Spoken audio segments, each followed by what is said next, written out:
딱 일주일 전이네요. 그렇죠. 네.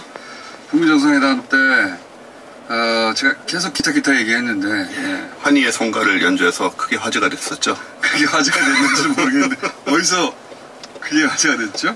아, 주변에서요. 주변에서. 일단 반주가 안 들리고 좀 여건이 안 좋고 연주하는데 주변에서 잡담하시고 그래가지고요. 네. 오디오 상태가 그렇게 좋지는 않았는데. 예. 네.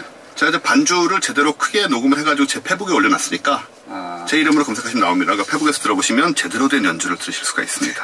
참고하시기 바라고요. 꼭 그렇게까지 하실 필요는 없습니다. 연주자로서 뭐 기왕 시작했으니까 이제 앞으로 좀 나서 보려고요. 그러면 앞으로 이 코너 할 때도 네. 나와서 10초 정도 연주하고 시작하시든가. 아, 그럴까요? 예를 들어서 그 아이템 하다가 예. 본인이 중요한 대목에서 본인이 효과음을 넣든가. 괜찮은 생각. 아니 뭐 시작한 거 뭐. 짜잔 하면서. 예, 좋습니다. 네. 기왕 했는데 뭐. 그러죠 예. 뭐. 기왕 버린 거. 자, 오늘 주제가 뭡니까? 오늘 이제 그 축구 우리 월드컵 시작했잖아요. 예. 사실 이번에 뭐 선거다 북미 정상회담이기도 해서 굉장히 관심이 없게 시작을 했는데 네. 어제 이제 막상 처음으로 시작하니까 또 사람들이 월드컵 보긴 봅니다. 그렇죠. 이제 처음으로 어제 스웨덴 경기를 했고. 근데 이게 너무 큰 이벤트들이 연속으로 지나가니까 북미 정상회담이 한 달 정도 된 것 같아요. 아, 저도요. 한 달은 지난 것 같은데 겨우 저도 일주일 그렇고. 전이에요. 그러니까요. 겨우 일주일 전. 자, 어쨌든 비디오 판독? 네, 뭐 그쪽 얘기인데요. 비디오 판독. 많아져요. 어제 바로 경기에서 그게 나오지 않았겠습니까? 물론 우리가 이 판독에 덕을 봤다면 마음에 들었겠지만. 아, 그러니까요. 저는 일반론으로 말해서도 축구 경기에는 비디오 판독이 들어가면 안 된다고 믿는 사람입니다. 아, 그러시군요. 네, 원래. 어쨌든 들어갔으니까. 그런 사고를 우리 쪽에서 이제 보수적이라고 얘기를 하죠. 보수적인 게 아니라 네. 저는 거의 모든 스포츠가 요즘 판독, 그러니까 야구 같은 경우는 들어온 지 오래됐고 미식 축구는 굉장히 오래됐죠. 굉장히 오래됐죠. 예. 테니스도 하고 있고. 예. 근데 이제 저는 축구는 굉장히 그 우연과 한 번 지나가면 감독이 심판이 못 보면 되돌릴 수도 없고 뭐 이런 게 있지 않습니까? 근데 저는 인생이 그런 거다. 인생에 가장 가까운 스포츠라고 생각하기 때문에. 그냥 인생은 인생을 살면 되지. 뭐 축구를 굳이. 제 축구관이 그래요. 예, 어쨌든 기술은 이제 도입이 됐으니까요. 어제 그것 때문에 이제 페널티킥 결국 그것 때문이라고 말할 수는 없지만 판정에 의해서 번복이 되고 페널티킥으로 이게 없었으면 그게 지나갔죠. 지나갔겠죠. 주식 못 봤으니까. 예. 네. 여기 이제 사실 비디오 판독이라고 하는데 뭔지를 이제 잘 모르시니까 이 시스템에 대해서 좀 설명을 드리려고 해요. 네. 원래 이제 말씀하신 대로 축구계는 기계 문명을 좀 안 좋아했습니다. 가장 늦게 도입됐어요. 네. 그래서 반감도 있었고 근데 그러다 보니까 좀 억울한 오심이 속출하는 경우가 많이 있기도 했어요. 그렇죠. 네. 그리고 그날의 이제 심판의 능력이나 기호라는 그 운에 따라 경기 결과가 좌우되는 일도 있기도 하고요. 오심도 경기의 일부다. 예, 그런 말이 있었죠. 네. 그러다 보니 문제가 이제 굉장히 많이 생겼고, 또 2010년 이제 남아공 월드컵 16강전 독일과 잉글랜드 경기. 이때 이제 1대2로 잉글랜드가 지다가, 그때 램파드가 중거리 슛을 넣었는데 그게 크로스바를 맞고 골라인 안쪽에 들어갔다가 그렇죠. 튕겨져 나왔어요. 비디오로 봤을 때. 예. 그 중계 화면으로 바로 나왔습니다, 이게. 네. 근데도 이걸 로골로 선언을 하는 바람에. 근데 이제 그 축구의 대원칙 중에 오랫동안 100년 이상 유지했던 원칙 중에 하나 심판이 한 번 내린 판정은 뒤집지 않는다는 거거든요. 그렇습니다. 이게 오심이었다 하더라도 인생도 실수가 있어도 그러니까 100년 동안 뭐 이렇게 얘기하는 게 이제 보수적인 사고방식인데요. 저는 여전히 이 방식의 축구가 맞다고 생각을 하는데, 예, 그래서 하여튼 잉글랜드가 좀 기본인도 상하고 해서 4대1로 대패를 하고 말죠. 그렇죠. 2대2 골이 인정이 됐다면 예. 분위기를 타서 뒤집었을 수도 있는데 그렇죠. 명백한 골이 오심이 되면서 축구 전가가 직접 나섰을 수도 있죠. 그렇습니다. 예. 그래서 이제 피파 회장이 당시 제프 블래터 회장이 뭐 사과도 하고 이때부터 이제 비디오 판독 논쟁 도입이 본격적으로 얘기가 시작이 됩니다. 비디오 판독이란 건 어떤 거냐면은 요즘 이제 VAR이라고 많이 불러요, 그냥. 네, 비디오 어시스턴트 레퍼리즈라고 해서 잉글랜드 프리미어 리그에서는 이미 쓰고 있었고요. 월드컵에서 이제 이번에 최초로 제대로 도입이 되기 시작했는데 프리미어 리그도 도입된 지 얼마 안 됩니다. 얼마 안 됐죠. 예. 호크 아이라는 이제 시스템이 대표적이에요. 매눈. 이건 원래 윈블던이랑 테니스에서 많이 쓰던 겁니다. 그 시스템을 가져서 쓰는데 테니스도 보면은 굉장히 판정하기 어려운 경우죠. 라인에 들어가냐 안 들어가냐. 서브 같은 경우에 이게 서브의 지금 세계 최고 속도가 거의 뭐 300km에 육박합니다. 시속. 그러니까 이거를 이제 들어간지 안 들어간지 본다는 게 굉장히 어려운 일이거든요. 심판이 그 네트 가운데 앉아서 잘 안 보이죠. 그렇죠. 네. 근데 다 보인다고 생각하고. 그렇죠. 보인다고 생각하고 자기. 심판의 코를 뒤집을 수 없었는데 이제 지금 비디오 챌린지를 해가지고. 예, 지금 챌린지라고 표현을 하죠. 그래서 이제 한 경기에 몇 번 할 수 있고 이런 식으로 돼 있는데. 이제 비디오 판독이라고 하면 얼핏 뭐 중계 영상 같은 걸 되돌려 보고 뭐 골인지 아닌지 판별하는 정도를 생각하기 쉽잖아요. 근데 그 수준이 아니고. 그 수준이 아니고. 예, 축구의 경우에는 최대 16대의 카메라가 들어갑니다. 그리고 중계 방송은 별개로. 예, 16대의 카메라 시스템이 돌아가요. 소위 이 VAR 시스템이 16대가 따로 돌아간다. 따로 돌아갑니다. 따로 돌아가고 디지털 기술이 적용이 되는데 이 카메라들이 자그마치 초당 340프레임을 찍어요. 보통 이제 영화는 24프레임이고 그렇잖아요. 뭐 판정을 위한 특별한 고속 카메라. 네네. 그래서 이러면서 실시간으로 공의 위치를 추적을 하면서 컴퓨터 영상을 자동으로 보냅니다. 혹시 공에 뭔가 심어져 있나요? 그렇진 않아요. 그 공의 형상을 보고 그냥 추적을 하는 거죠. 아, 자동으로? 예. 공을 카메라가 자동으로 따라하는 거죠? 그렇죠. 그런 식입니다. 사람이 이렇게 각도를 잡는 게 아니라. 물론 이제 최근에는 공에 칩을 심는 경우 이런 얘기도 나오고 있긴 한데 이 시스템은 이제 기본적으로 그쪽은 아니고요. 동그란 걸 추적을 그래 추적을 하는 거죠. 선수 머리가 너무 동그랗죠, 선수.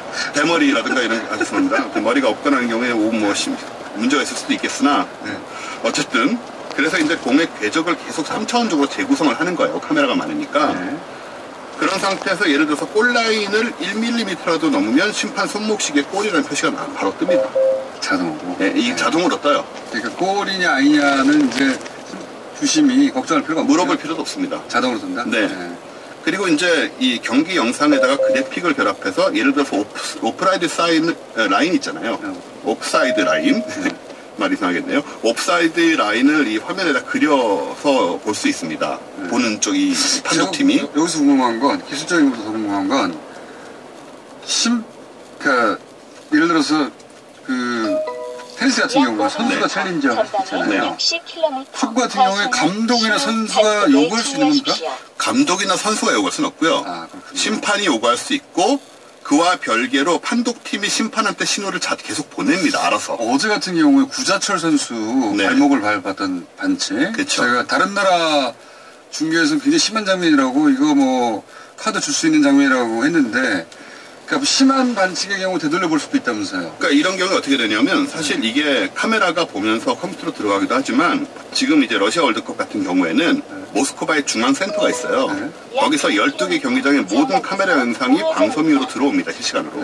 4명의 판독팀이 이걸 지켜보고 있거든요. 한 경기당 4명의 판독팀. 그렇겠죠. 그래서 이걸 이제 다 보고 있다가 그런 반칙을 보게 되면 심판한테 신호를 보내줍니다. 근데 왜 구자철 경우는 안 보내줬냐 이거죠? 일단 안 보내줬을 수도 있고요. 보내줬는데 심판이 결국 결정을 해요. 받아도. 그렇구나. 왜냐하면 그렇게 오는 걸 다 그냥 얘기하게 되면은 판정을 심판이 하는 게 아닌 게 되버리잖아요. 근데 왜 구자철 선수 같은 경우에 그러니까 심한 반칙일 경우에는 그렇게 한다고 그랬는데 상당히 심한 반칙이었는데 그게 말입니다. 그거 그냥 넘어갔어요. 모르죠. 그런데 주심이 이건 큰 문제 아니야 넘어가 볼 수도 있다는 거죠. 그럴 수 있는 거죠. 결국 마지막에 결정을 주심이 하는 거기 때문에 이제 시계로 연락은 왔을 수 있죠. 그래서 아무튼 이 판독팀이 지켜보면서 계속 보내게 되고요. 그 결정을 주심이 하는 거고. 그러면 심판이 만약에 그게 날아왔는데 구자철 선수 건 같은 경우는 그렇게 중요하지 않아. 지나갔는지 아닌지 우리가 확인할 방법은 있습니까? 나중에라도 기록. 어렵죠, 그건 좀. 물어보지 않는 한, 대답해주지 않는 한. 심판이 어제 마음에 안 들고. 시비거리가 없나 싶었는데. 하지만 이제 그런 식의 주심이 볼 수 없는 그런 반칙관이 많이 일어나잖아요. 예를 들어서 발을 바른다거나 심지어 옷을 잡아당기고 때리는 경우도 있는데 이런 것들을 계속 누군가가 보고 있으니까 예전에 비해서는 훨씬 줄어들 수 있다는 게 이제 원칙인 거죠. 이게 공정한 경기를 위해서 도입된 시스템이기 때문에. 그렇죠. 제가 보기에는 이 판독관들이 경기장에서 뛰고 있는 주심보다 훨씬 더 정확할 수가 있거든요. 자기들은 3천 몇백 프레임이요? 300 몇십 프레임. 인간의 눈이 잡아낼 수 없는 장면을 잡아낸 다음에 이거 문제가 있네 하고 돌려보기도 하고 다시 신호를 보내는 거면 네네. 난 레프리가 그거 다 받아들여야 된다고 보는데. 근데 그러면 이제 레프리가 판정을 하는 게 아닌 게 돼버리니까 권위가 없어지죠. 사실 이 판독관들이 모르잖아요. 자기들끼리만 알잖아. 좀 전까지만 해도 뭐 이런 거 필요 없다고 하시더니 아니, 이제 기왕에 더 들어왔으면 엄밀하게 자꾸 기왕에 얘기하시는 들어왔으면 저는 주심이 가지고 있는 권한을 기왕이면 그러니까 이런 큰 경기에서 주심이 영향을 줄이는 게 중요하잖아요. 네. 사람인 이상 못 보거나 혹은 자신이 가지고 있는 선입견이나 기타 등등 때문에 경기가 어느 한쪽으로 기울도록 그럴 수 있죠.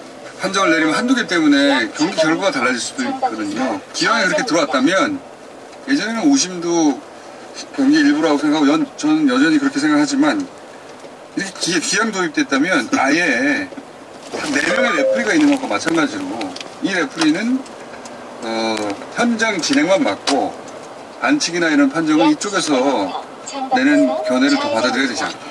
그렇게 따지면 네. 인공지능이 하는 게 제일 정확합니다. 인공지능까지 하지 말았고. 네, 근데 사실 그렇게 멀지 않았어요. 네. 골라인이라도 사이드라인 넘는 거, 지금 뭐, 칩 집어넣어가지고 바로 판정할 수 있는 네. 그런 근데 것들도. 반칙의 정도를 판단하는 것은 그것도 그렇게 멀진 않을 겁니다. 네, 그렇죠. 그렇다고 치고요. 예. 정확합니까? 근데 이 비디오 판독이? 비디오 판독의 지금 정확도는 거의 99%에 가까운 거로 나오고 있어서. 그렇겠죠. 뭐, 선 긋고 막 이렇게 하는데 뭐. 사람이, 특히 축구 같은 경우는 넓은 경기장을 심판이 열심히 뛰어다니면서 보니까 못 보는 것도 굉장히 많고. 아, 참, 정확하게는 영국의 프리미어 리그에 도입한 게 아니라 영국의 FA컵에 도입한 거죠. 아, FA컵이죠. 네네. 그렇습니다. 정정하고요. 예. 아무튼 그렇게 해서 이제 올, 월드컵부터는 상당히 정확한 판정이 나오겠지만 그것 역시 지금 말씀하신 것처럼 또 이런저런 불만의 소지는 또 남아있다. 그러니까요. 예. 뭐 예를 들어서, 뭐 어제 있었던 경기니까 이제 예를 들자면, 구자철 선수 발 밟은 거에 대해서 제가 다른 나라 중계를 일부러 좀 찾아봤더니, 아니, 저거 굉장히 심한 반칙이다라는 중계 해설이 있었어요. 네. 우리도 그렇게 생각했고, 네. 그러면 충분히 카드가 나올 수 있고, 또는 심지어는 심판의 성향에 따라서 퇴장도 시킬 수, 고의적이라고 판단했다면, 퇴장도 원래 고의적으로 위해를 가면 퇴장도 시킬 수 있잖아요. 네. 근데 이제 그냥 지나가니까 못 봤다고 치고, 그러면 비디오 판독관이 다시 제 실내 비디오를 보여주는 거 보니까, 이야, 이거 굉장히 심한데? 네. 그런 판정이 있어서 그쪽에서 반칙에 대해서는 다시 정정을 해서 판정하는 게 좋다라고 신호가 갔는데도 무시했다고 치면 네. 그러면 안 되는 거죠. 일단 뭐 오심도 경기 일부기 때문에. 그럼 하지 말아야 되죠. 아예. 비디오 판독을. 할 거면은 아예 소위 심판의 개인적인 성향은 최소화해야 됩니다. 근데 아마 시작한 지 얼마 안 돼가지고 또 여러 가지로 아직은 시행착오가 있을 것 같고요. 몇 년 지나면 또 이렇게 원칙이 다시 생기고 정착이 되지 않을까 싶어요. 자, 어쨌든 월드컵이어서 비디오 판독에 대해서 한번 알아봤습니다. 16대. 네. 최대. 320프레임. 공을 자동으로 쫓아다닌다. 예. 네. 축구 선수 중에 얼굴 너무 동그란 경우나 축구하기 힘들겠죠, 뭐 이러면 탈락 요인 되지 않을까. 나는 공과 구분이 안 돼서 안 돼. 결격 사유가 될 수도 있겠습니다. 지나치게 둥근 얼굴은. 오늘은 여기까지 하겠습니다. 원정우 씨였습니다. 감사합니다.